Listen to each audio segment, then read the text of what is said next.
Hello friends, आई hope कि आप fit होंगे एंड फाइन होंगे। तो फ्रेंड्स, आज हम डिस्कस करने वाले हैं परमुटेशन एंड कॉम्बिनेशन में यूज होने वाले फंडामेंटल प्रिंसिपल्स की। तो हमारे पास बेसिकली दो प्रिंसिपल हैं, fundamental principle of multiplication, fundamental principle of addition. तो आइए चलते हैं पहले मेथड की तरफ, जिसमें एक एग्जांपल मैंने बनाया है। तो यह है फंडामेंटल प्रिंसिपल ऑफ मल्टीप्लिकेशन का एग्जांपल। जैसे यहाँ पर 4 पेन हैं और 5 स्टूडेंट्स हैं, तो ये 4 पेनों को हमने 5 स्टूडेंट्स में देना है। तो इसका मतलब ये है कि ये जो फर्स्ट स्टूडेंट हैं हमारे, इनको ये 4 पेन में से कोई भी एक पेन मिल सकता है। तो मैं एज यूजुअल पहले अपने लिए एक पेन पिक कर लेता हूँ। तो मैं इस कलर का पेन पिक कर लेता हूँ। ओके, तो कहने का मतलब कि फर्स्ट स्टूडेंट को हम कोई भी इन 4 पेन में से दे सकते हैं। यानी कि हम इसको ऐसा भी कह सकते हैं कि हमारे पास जो ये फर्स्ट स्टूडेंट है, एक काम है, और हमारे पास ये जो पेन है ये किसी काम को करने के मेथड हैं। तो यानी कि इस पहले वाले काम को मैं किसी भी इन 4 मेथड से कर सकता हूँ। तो इसको काम करने के लिए हमारे फर्स्ट वर्क को हमारे पास मेथड है 4। सिमिलरली इस सेकंड वाले वर्क को, ये सेकंड वाला वर्क समझ लेते हैं, इस सेकंड वाले स्टूडेंट को, इसको भी करने के लिए हमारे पास होंगे मेथड 4। सिमिलरली इसको भी करने के लिए हमारे पास मेथड होंगे 4। सिमिलरली इस काम को भी करने के लिए मेथड होंगे हमारे पास 4। इस काम को भी करने के लिए मेथड होंगे हमारे पास 4। तो टोटल मेथड हमारे पास कितना होंगे? 4 + 4 + 4 + 4। तो 1 2 3 4 5, 5 × 4 दैट इज 20। यानी कि हमारे पास 20 वेज हैं इन काम को करने के लिए। यानी कि इन 5 काम को करने के लिए हमारे पास टोटल मेथड है 20। ओके, तो हमें इस तरह से ये मतलब क्वेश्चन इस तरह से नहीं सॉल्व करने हैं। अदरवाइज हम इस तरह से सॉल्व करेंगे तो हमारा बहुत सारा टाइम खर्च हो जाएगा। तो फंडामेंटल प्रिंसिपल ये कहता है कि अगर आपके पास कुछ वर्क है काम करने के लिए, जिनको m वेज से किया जा सकता है, m वेज का मतलब 1 2 3 4 कितने भी वेज से आपको किया जा सकता है, तो उसको इस तरह से करना है कि जैसे इस एग्जांपल की हेल्प से मैं समझूं, तो 5 हमारे पास वर्क हैं, 4 मेथड से हम उनको कर सकते हैं। तो सिंपली 5 × 4 कर दीजिए, तो यहाँ पर है 20। 5 × 4 = 20 वेज हमारे पास उस काम को करने के लिए हैं। तो सिंपली आपको इस वे से करना है। तो एक और एग्जांपल से समझ लेते हैं। एग्जांपल जैसे कि हम एक काम करते हैं, एक सेट ऑफ रेड बॉल ले लेते हैं। एक सेट है हमारे पास रेड बॉल का, ये रेड बॉल है।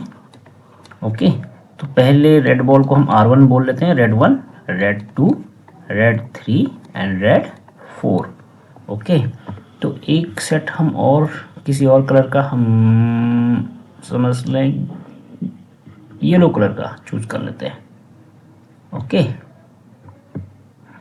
तो ये हो गया हमारे पास 1 2, इनको 3 ही हम पिक करते हैं। ठीक है, Y1 Y2 Y3, यानी येलो 1 येलो 2 येलो 3।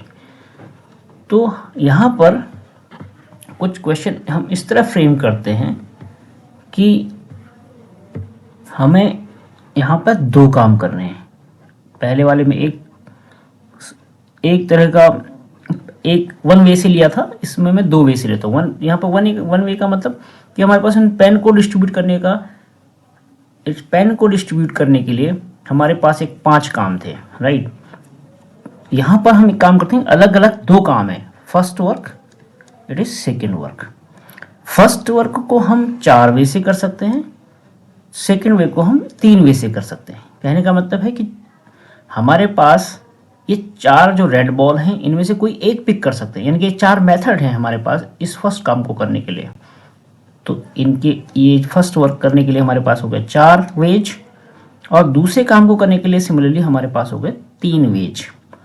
तो टोटल वेज कितने हो गए हमारे पास दोनों को काम करने के लिए? 12 वेज। यानी कि 12 मेथड से या 12 तरीके से हम इन काम को कर सकते हैं। तो यही है fundamental principle of multiplication. Okay, तो आइए चलते हैं अब दूसरे वाले एग्जाम्पल में। यह है फंडामेंटल प्रिंसिपल ऑफ एडिशन का एग्जाम्पल। तो इसमें भी हम एक काम करते हैं कि सेम एग्जाम्पल ले लें तो ज़्यादा बेहतर रहेगा। जैसे हमने रेड बॉल लिए थे 4, तो अब 4 रेड बॉल बनाएं।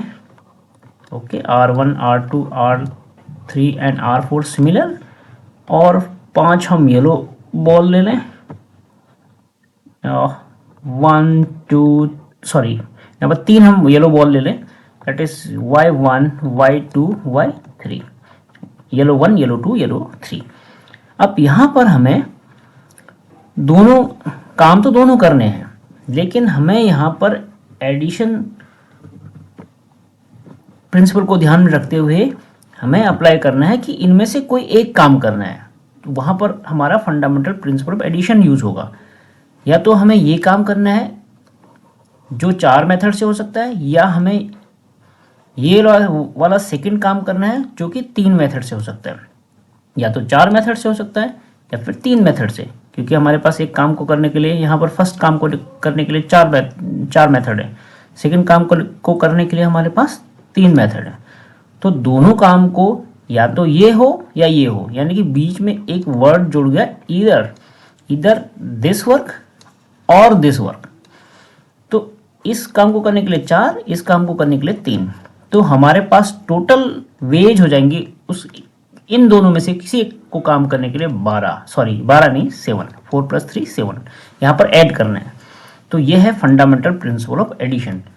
तो आई होप कि आपको fundamental principle of addition and fundamental principle of multiplication दोनों समझ में आया होगा, जिसका यूज हम 12th क्लास में भी प्रोबेबिलिटी को फाइंड आउट करने में कर सकते हैं। यहाँ पर ये 11th क्लास से है, परमुटेशन एंड कॉम्बिनेशन को सॉल्व करने के लिए। तो आई होप आपको ये बेसिक प्रिंसिपल समझ में आए होंगे।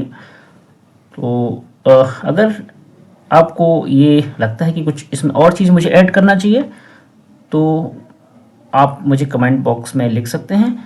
हालांकि मैं इस पे और वीडियोस बनाऊंगा जो एडवांस होंगे इससे। तब तक के लिए धन्यवाद।